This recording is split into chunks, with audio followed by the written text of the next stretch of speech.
In this video, I will show you how I change the voice in ChatGPT from female to male to better suit my preferences and the tone of my professional projects.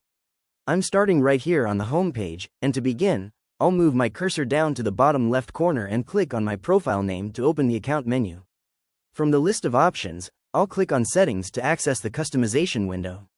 Once the Settings window opens, I'll make sure I'm on the General tab and scroll down until I find the Voice section. I'll click on the drop-down menu to view the full list of available voices. After scrolling through the choices, I'll select Cove, which is a composed and direct male voice that I find perfect for technical or professional discussions. To make sure I like the sound and confirm it is indeed the male voice I'm looking for, I'll click the play button right next to the name to hear a brief audio preview. Once I'm happy with the selection, I can close the settings, and the next time I use voice mode or ask ChatGPT to read a response aloud, it will use the new voice automatically. This simple adjustment helps make my AI interactions feel much more tailored to my own workflow and personality.